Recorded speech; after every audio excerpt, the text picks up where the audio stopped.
Muita gente acha que quem manda no petróleo é quem tem mais reserva, mas isso não explica preço, isso não explica produção e muito menos poder. Você provavelmente já ouviu que a Venezuela tem uma das maiores reservas de petróleo do mundo, tudo certo, mas na prática você não vê a Venezuela mandando e desmandando para onde o patamar do petróleo vai.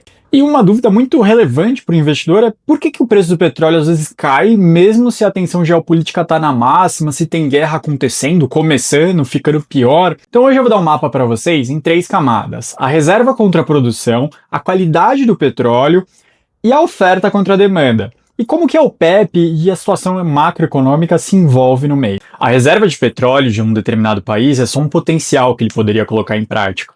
O fluxo que realmente manda, que é o poder no mercado de petróleo, é a produção. Se a gente olha nos maiores produtores contra uma lista das maiores reservas, a gente vê que tem divergências. São 3 grupos. Tem países que realmente estão nos dois. A gente fala de Estados Unidos, Arábia Saudita, Rússia, Canadá, Iraque, Emirados Árabes, Irã. Tem países que são grandes produtores, como o Brasil e a China, e tem países que têm muitas reservas declaradas, como a Venezuela, a Líbia, o Kuwait, que está bem no limite, mas que não colocam em prática esse grande potencial que tem dentro de seus países. O Brasil, o nosso país, ele já é um grande exemplo de divergência entre as listas, porque ele não tem as maiores reservas do mundo, mas ele está lá na 8ª colocação por conta de uma boa execução, de tecnologia, da questão do pré-sal que foi desenvolvida aqui dentro e foi amplamente explorada e ainda vai ser mais. Então, diante disso, dá para ocupar uma posição de destaque no mercado de petróleo, inclusive a gente exporta petróleo, mesmo sem ter as grandes reservas. Então, do outro lado, o que ficou bem em evidência nesses últimos dias foi que a Venezuela, mesmo com uma das maiores reservas, pelo menos declaradas, ela não consegue exercer muito poder e, com o tempo, a instalação dela ficou tão deteriorada que hoje, mesmo tendo uma reserva grande, ela não consegue lucrar muito com isso. Ela se declara como a maior reserva de petróleo do mundo, mas como eu expliquei já aqui para vocês, isso não é totalmente transparente. Na época do Hugo Chávez, ele aumentou em 80 bilhões os barris declarados, que não foi exatamente comprovado, não foi totalmente transparente, foi um momento de uma crise política interna. Ainda assim, ela ficaria entre o top 5. Acho que isso é meio consenso no mercado global. Mas o que é o ponto relevante aqui é que ela não está mais tão impactante como ela já foi no passado, sendo uma das maiores produtoras de petróleo no mundo e sendo uma das primeiras dentro da OPEP. Outro ponto muito importante é que nem todo petróleo é bom. Muitas vezes a gente lê notícias, escuta ou vê uma matéria falando de petróleo como se fosse a mesma coisa, mas na verdade ele não é. Existe o petróleo leve, o médio e o pesado. Mais ou menos quando a gente pensa em alguma fruta que você vai no mercado, ela tem variações. Tem vários tipos de limão, tem vários tipos de laranja, de batata, mas a gente costuma falar batata, limão, e a negociação às vezes ela aparece mais na mídia como se fosse um item só.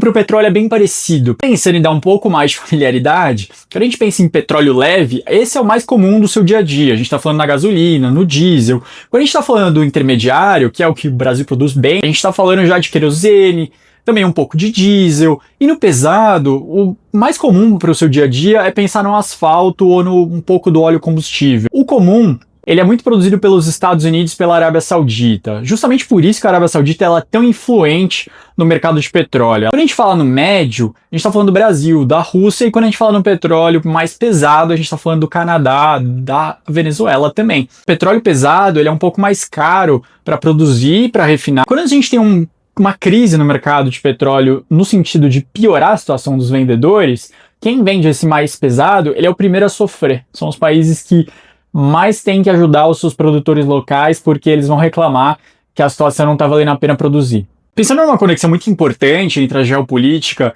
e o mercado financeiro, o preço realmente do petróleo, muitas vezes você deve ter se perguntado por que essa notícia que é tão ruim para algum produtor de petróleo não provocou uma alta muito grande nos combustíveis ou no preço internacional de petróleo. Justamente porque aí a gente volta para dos temas mais básicos de economia, que é a relação entre a oferta de petróleo e a demanda de petróleo, que aí sim gera o preço de equilíbrio que é o praticado no dia a dia por quem compra e vende petróleo internacionalmente. E um dos pontos mais relevantes é a OPEP, os produtores de petróleo os maiores, que se organizam, fazem esse cartel declarado, eles são vários, Mas, de qualquer forma, eles não têm o mesmo peso dentro da organização. Isso é, às vezes, um pouco passado por cima. A Arábia Saudita, ela tem um custo de extração muito baixo, ela tem escala, e ela consegue ajustar a sua produção rapidamente, que ela consegue lucrar mais em momentos de preço de petróleo mais alto do que alguns dos outros membros da OPEP. E nos últimos anos, a gente viu a Arábia Saudita,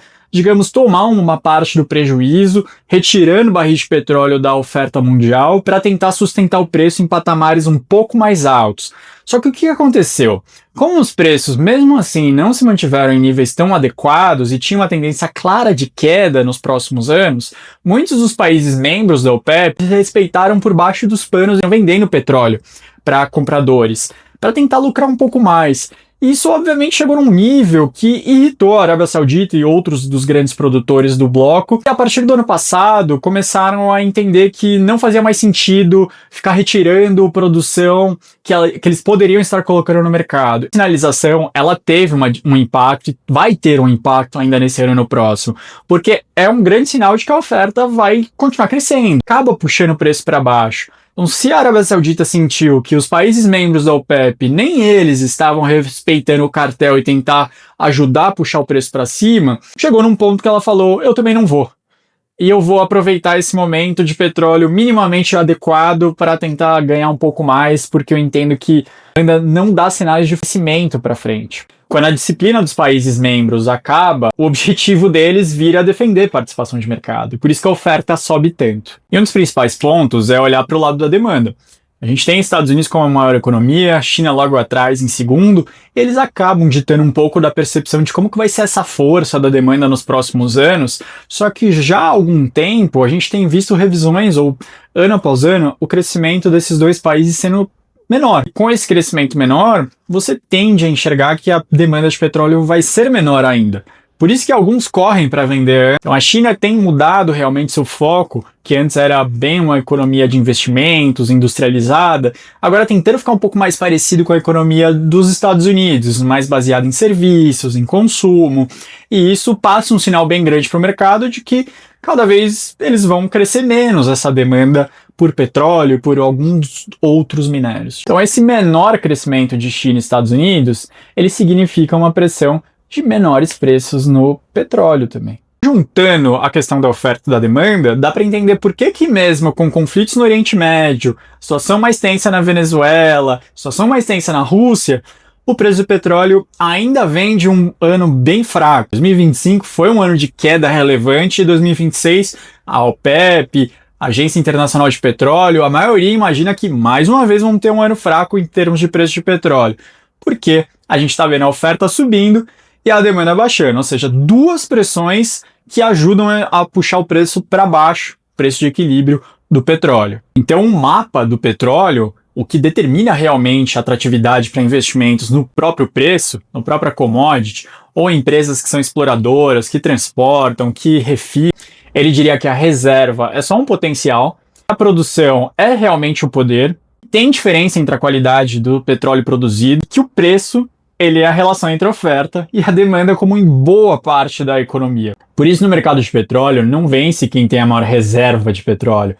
Vence quem produz melhor, mais barato e consegue aumentar no momento certo.